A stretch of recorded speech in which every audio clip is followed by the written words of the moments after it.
Hi friends, అందరికీ స్వాతంత్ర దినోత్సవ శుభాకాంక్షలు అండి.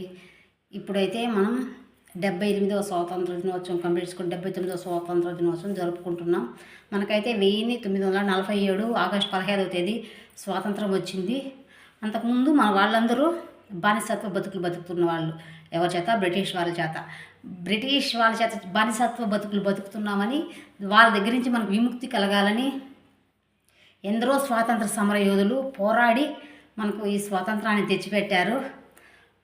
స్వాతంత్రం తెచ్చిపెట్టిన సమరయోధులకు అందరికీ మరొకసారి నమస్కరించుకుందాం. ఇంత స్వతంత్రంగా బతుకుతున్నామంటే కారణం వాళ్ళే.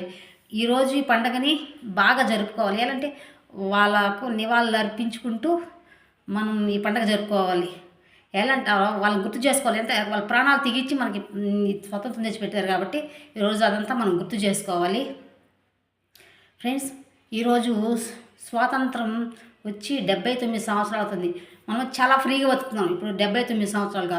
అంతకుముందు చాలా కష్టంగా అన్నాం వాళ్ళు బానిసత్వ బతుకులు బతుకుతూ. కాబట్టి ఈ పండగ అందరూ జరుపుకోవాలి. కులము, మతము, వర్గము ఏ భేదం లేదు. అన్ని పండగల కంటే గొప్ప పండుగ ఏంటంటే ఇదే. భరతమాత ముద్దు బిడ్డలందరూ జరుపుకోవాల్సిన పండుగ. ఈ భారతదేశంలో పుట్టడమే మనం చేసుకున్న చాలా అదృష్టం, తెలుసా ఫ్రెండ్స్. మన కోసం స్వతంత్రం తెచ్చిపెట్టి ప్రాణాలు కోల్పోయిన సమరయోధులకు అందరికీ మరొకసారి నమస్కరించుకుందాం. జై హింద్.